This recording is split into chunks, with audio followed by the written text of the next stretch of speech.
ये प्रमुख जिप्सी देवी और उनके जो बिचौलिए लोग हैं, जो ठेकेदार हैं, उनके द्वारा सरकारी पैसों का लगभग 1.5 से 2 करोड़ रुपए का गबन किया गया है। बेटा पुत्र के अकाउंट में पैसा डाला गया है, उस पर कानूनी कार्रवाई करते हुए मुकदमा दर्ज है। और अगर इस पर अविलंब संज्ञान नहीं लिया गया तो इस पर लगातार बड़ा आंदोलन भी होगा और राशि की रिकवरी के लिए हम सरकार तक इस लड़ाई को लड़ेंगे।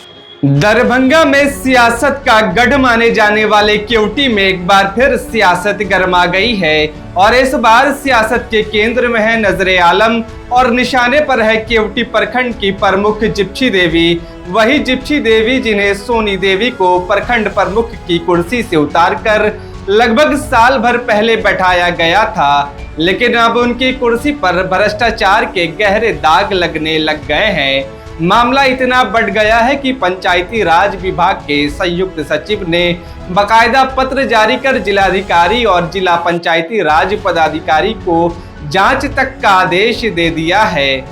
तो वहीं दूसरी तरफ शनिवार को मुस्लिम बेदारी कारवां के अध्यक्ष ने भी प्रेस वार्ता कर इस पूरे मामले को गरमा दिया है।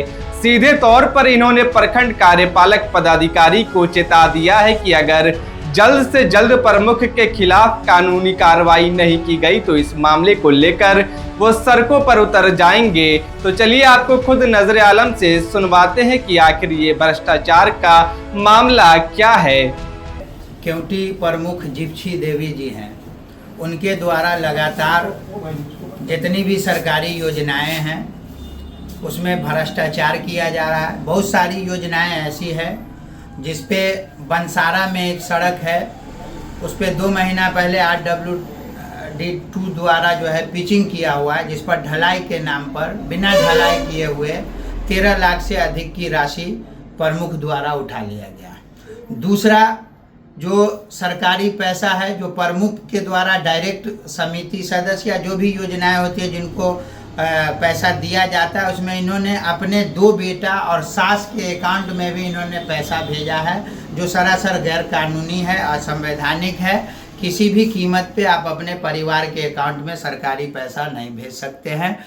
तो ये जो 2 मुख्य बिंदु है, जो सड़क बना ही नहीं उसका पैसा उठा लिया गया, और दूसरा अपने बेटा और सास के अकाउंट को लेकर के हमने केवटी वीडियो जो है वर्तमान कार्यपालक पदाधिकारी है उसको हमने अभी 5-6 सूत्री मांग का एक आवेदन अभी सौंपेंगे, और उसमें हमने मांग किया है कि जो सड़क बनी ही नहीं, जिस पर 13 लाख से अधिक की राशि का भुगतान किया गया है, वो राशि अविलंब सरकार की राशि है, रिकवर किया जाए। दूसरे की जो 2 बेटा और सास के अकाउंट में इन्होंने सरकारी पैसा भेजा है उस पर अविलंब मुकदमा करने के लिए वो आदेश करें।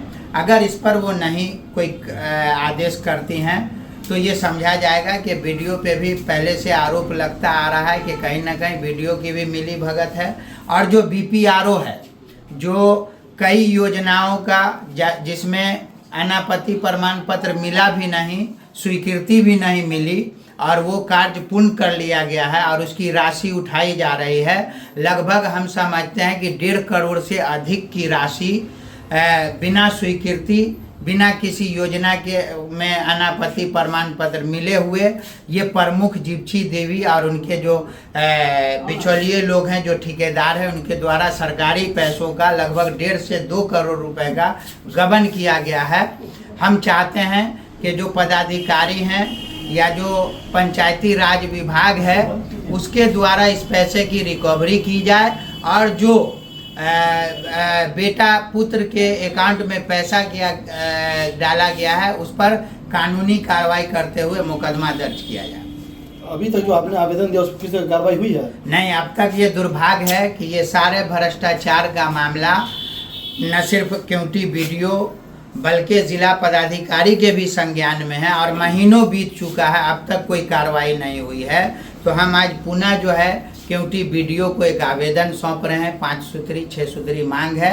अगर इस पे 1 सप्ताह के अंदर कोई निर्णय नहीं होता है और मुकदमा दायर नहीं किया जाता है तो हम न सिर्फ प्रखंड स्तर पे, जिला स्तर पे भी आंदोलन करेंगे और फिर सरकार तक इस बात को ले जाएंगे। किसकी मिली भगत आपको इसमें लग रही है? सीधा सीधी इसमें प्रमुख है और वीडियो है, बीपीआरओ है, जो प्रखंड स्तर के अभी हैं। और चूँकि जिला पदाधिकारी के संज्ञान में है और पंचायती राज विभाग के संज्ञान में है, अब भी उस पर कार्रवाई नहीं हुई है, तो मेरा ये स्पष्ट कहना है कि सरकार के सुशासन पर भी ये बड़ा दाग है। नीतीश कुमार जीरो टॉलरेंस की बात करते हैं, लेकिन कहीं ऐसा दिखाई नहीं पड़ता है। सरकार के संरक्षण में इसको हम कह सकते हैं, और सरकार के वरीय पदाधिकारी के संरक्षण में कह सकते हैं कि केवटी जैसे प्रखंड में करोड़ों रुपए का गबन हुआ, न उसकी अब तक रिकवरी हुई और न उस योजना पे सही जांच हुई और न ही दोषियों पे कोई अब तक कार्रवाई हुई। ये मामला कब का हो सकता है? ये अभी लगातार जब से ये हम समझते हैं 8-9 महीने से जो ये नई प्रमुख आई हैं, है ना, या जितने दिन से ये नई प्रमुख ने पदभार ग्रहण किया, तब से ये अनियमितताएं लगातार। इस बार विधानसभा चुनाव भी है इस वर्ष, क्या लगता है आपको इस मुद्दे को लेकर कहां तक जाएंगे? नहीं, बिल्कुल देखिए, अब सरकार की जो योजना है जिससे आम जनता को फायदा होना चाहिए, ये आम जनता का के लिए विकास कार्य होना चाहिए था, जो नहीं हो रहा है। तो मैं इसके लिए लड़ाई शुरू से लड़ता रहा हूँ, आप लोगों को मालूम है। और अगर इस पर अविलंब संज्ञान नहीं लिया गया तो इस पर लगातार बड़ा आंदोलन भी होगा और राशि की रिकवरी के लिए हम सरकार तक इस लड़ाई को लड़ेंगे। जिलाधिकारी से संपर्क किए इस मामले को लेकर? बिल्कुल, जिलाधिकारी के संपर्क में हफ्तों हो चुका है, लेकिन अब तक जो है जिलाधिकारी की तरफ से भी कोई कार्रवाई नहीं की है। आप ये कहना चाह रहे हैं जैसे ही कुर्सी पर बैठी हैं प्रमुख घोटाला शुरू हो गया? बिल्कुल बिल्कुल, सीधा सीधी ये कह सकते हैं कि जब से ये प्रमुख बनी है लगातार भ्रष्टाचार हो रहा है और करोड़ों रुपए की राशि बिना कार्य किए या बिना अनुमति वाले कार्य किए हुए राशि की उगाही की जा रही है। इसकी तो अविलंब एक टीम बना करके निष्पक्ष जांच करानी चाहिए और प्रमुख पर कानूनी कार्रवाई करनी चाहिए।